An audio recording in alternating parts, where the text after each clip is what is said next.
उत्तराखंड में किस तरह से पहाड़ दरक रखे हैं, किस तरह से बादल फट रखे हैं और उसके बाद किस तरह का कहर उत्तराखंड में देखने को मिल रहा है कुदरत का। उत्तराखंड में भारी बारिश का कहर यहां भी उसी तरीके से देखने को मिल रहा है जिस तरीके से हिमाचल में आपने देखा। टिहरी रुद्रप्रयाग की हम बात करें तो यहां बादल फटने से तबाही हुई है, जबरदस्त तबाही हुई है। केदारनाथ में बादल फटा, वहां पर सड़कें बह गई। आपने पिछली बार भी देखा था कि किस तरह से केदारनाथ में हालात हुए थे। रामबाड़ा की अगर बात करें, क्योंकि रामबाड़ा एक स्टॉपेज होता है, फिर उसके बाद आपको आगे ट्रैक कर जाना होता है, तो वहां पर भी इसी तरह की स्थिति बनी हुई है। लिंचौली में बात करें तो वहां रेस्क्यू अभियान में टीम जुटी हुई है। वहां पर भी आप देखिए कि कई गांव का कुछ आता पता नहीं है, वो बह गए हैं उसी सैलाब में। धुआंकोट की बात करें तो वहां जाति गांव जो है, जाति गांव बाजरों में, वहां पर भी आप देखिए कि किस तरह की स्थिति है। घनसाली की बात करें, टिहरी की, तो वहां बादल फटने से 2 लोगों की मौत हो गई है। केदारनाथ में 9 लोगों की मौत हो गई है, 6 लोग लापता हैं। और यही कारण है कि जो 4 धाम यात्रा है उत्तराखंड की, जो गंगोत्री, यमुनोत्री, केदारनाथ, बद्रीनाथ धाम जो है, अभी फिलहाल एहतियातन वो जो यात्रा है वो रोक दी गई है।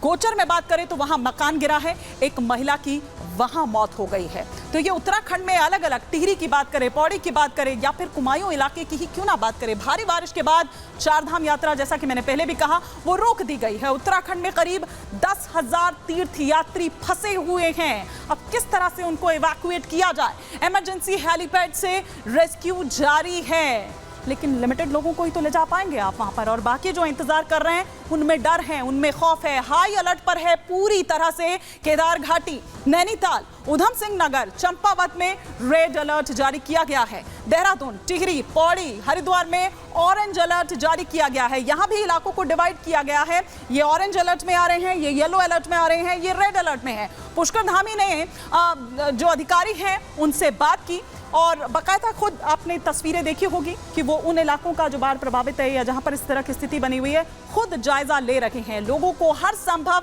मदद करने के निर्देश दिए हैं। क्योंकि टिहरी की हम बात कर रहे थे, वहां के घनसाली गांव की बात कर रहे थे, आज मुख्यमंत्री वहां पहुंचे थे, लेकिन उससे पहले घनसाली में जो बादल फटा, क्यों गए मुख्यमंत्री, मैं पहले वो तस्वीर आपको दिखा रही हूँ। ये देखिए क्या स्थिति वहां पर थी।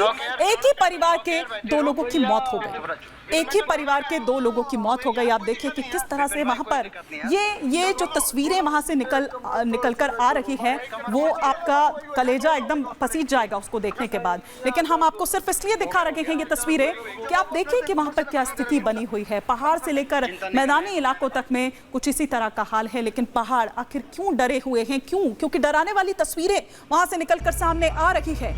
और ये जो हवाई सर्वेक्षण किया उन बाढ़ प्रभावित वो जो इलाके पूरे हैं, टिहरी गढ़वाल की ये तस्वीरें हम दिखा रहे हैं, जहां पर बादल फटा, उसके बाद किस तरह की स्थिति है, उन इलाकों का जायजा लेते हुए मुख्यमंत्री पुष्कर सिंह धामी को आप इस वक्त यहां पर देख पा रहे हैं। हवाई सर्वेक्षण करते हुए किस इलाके का क्या हाल है, सब वो जानकारी ले रहे हैं, सब तमाम जानकारी वो ले रहे हैं। और वहां तक हर संभव जो भी मदद है उन तक वो मदद पहुंचाने की बात भी की गई है। अधिकारियों से बैठक की जा रही है, और ये देखिए, ये केदारनाथ की हम तस्वीरें आपको दिखा रहे हैं। जबरदस्त तबाही की तस्वीरें इस वक्त सामने आ रही है। वहां से पैदल जो मार्ग है, आप समझ नहीं पाएंगे कि दरअसल ये क्या है यहाँ पर। ये देखिए पैदल मार्ग की किस तरह की हालत वहां पर हो गई है। ये बादल फटने से पूरा रास्ता ही बह गया है।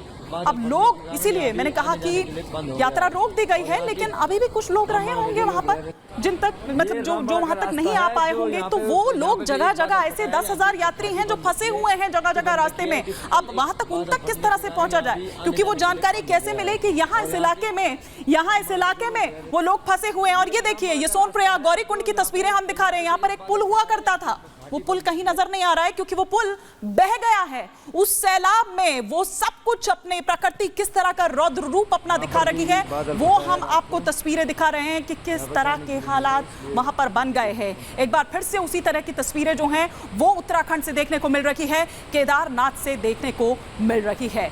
और यहाँ पर जो हाईवे जैसा एक जगह से दूसरी जगह को दरअसल वो पुल जोड़ता था, वो पुल बह चुका है। पैदल मार्च पर ये पुल बहे हैं और किस तरह से जो पहाड़ों का मलबा है वो नीचे आया हुआ है। जहां तहां पेड़ आप देखेंगे कि वो टूटकर नीचे गिरे पड़े हैं। और ये तस्वीरें गौरीकुंड की आप यहां पर देख पा रहे हैं।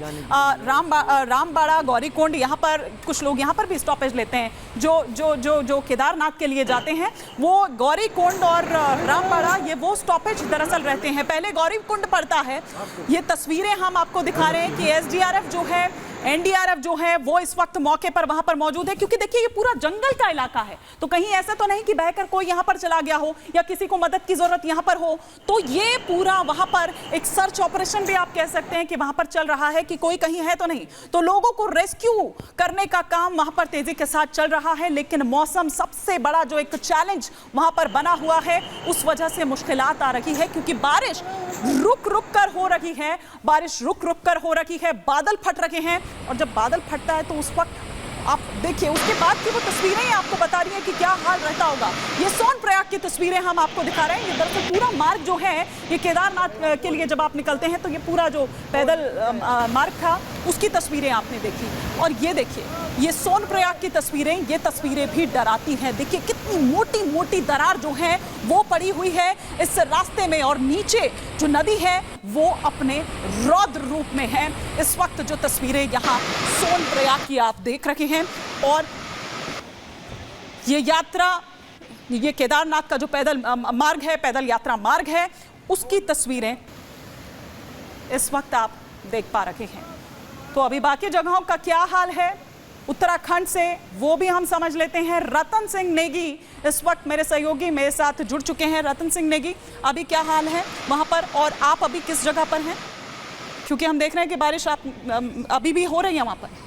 देखिए, अगर हम बात करें, जी हम केदारनाथ यात्रा मार्ग पर ही हैं और इस वक्त के जो हालात है जनजीवन अस्त व्यस्त है। सोनप्रयाग की आपने बात की है, सोनप्रयाग से गौरीकुंड तक की अगर बात की जाए तो लगभग 1 किलोमीटर का रास्ता पूरी तरह से नस्ते नाबूद हो चुका है, वो वास हो चुका है और वहां का जो जनजीवन है वो अस्त व्यस्त है। हम भी वहां तक पहुंचने का लगातार प्रयास कर रहे हैं। बरसात लगातार जारी है, लेकिन सुखद तस्वीर यह है कि प्रदेश के उत्तराखंड के मुख्यमंत्री पुष्कर सिंह धामी ने सुबह से ही लगातार मोर्चा संभाला है, स्वयं सारी अपडेट ली है। वो टिहरी में जहां पर आपदा आई थी वहां पर मौजूद रहे, आपदा पीड़ितों से उन्होंने मुलाकात की, फिर वो केदारनाथ धाम में वहां पर मौजूद रहे। उन्होंने वहां के जो तमाम लोग थे उनसे उन्होंने वहां पर मुलाकात की, उनसे उन्होंने फीडबैक लिया। तो कहीं ना कहीं जो लोग थे, यात्री थे, उन्हें विश्वास आया कि हाँ, इस प्रदेश का मुख्यमंत्री हमारे पास खड़ा है, हमसे मिल रहा है, हमसे बात कर रहा है, लेकिन हम सुरक्षित अपने घरों को निकल जाएंगे। लेकिन अब तक बात की जाए तो 10,000 के आसपास जो जानकारी मिल रही है वो तमाम लोग वहां पर है। और जब तक मौसम एक साफ बहुत बड़ा चैलेंज है। आप देखिए, हमने देखा वो जंगलों का इलाका, फिर हमने देखा कि किस तरह से बरसात लगातार हो रही है, बादल फट रहे हैं, भूस्खलन हो रहा है। ऐसे में जाहिर तौर पर उन लोगों को रेस्क्यू करने में, वहां से इवैक्यूएट करने में मुश्किलात आ रही है। और ये तो वो जगह है जहां पर पता है कि लोग यहाँ फंसे हुए हैं। कई तो ऐसी जगह भी है जहां पता ही नहीं है कि लोग फंसे हुए हैं। उन तक कैसे पहुंचा जाएगा? देखिए निश्चित तौर से उत्तराखंड का जो एसडीआरएफ की जो टीम है वो लगातार काम कर रही है, वो सर्च ऑपरेशन जारी है। कल जब लगातार देर रात से जब बरसात जारी हुई थी, उसके बाद सोनप्रयाग में भगदड़ मची थी। उसके बाद ये कहा गया था कि पार्किंग खाली करा दी जाएगी और पार्किंग खाली कराई भी गई थी। लेकिन उस वक्त लगभग 200 लोगों को जीवन के गेस्ट हाउस में रखा गया था, वहां सुरक्षित पहुंचाया गया था। लेकिन जो उत्तराखंड का एसडीआरएफ है लगातार चप्पे चप्पे पर जा रहा है, आप तमाम जानकारी दे रहे हैं, सर्च कर रहा है। बिल्कुल, इस तमाम जानकारी के लिए आपका बहुत शुक्रिया।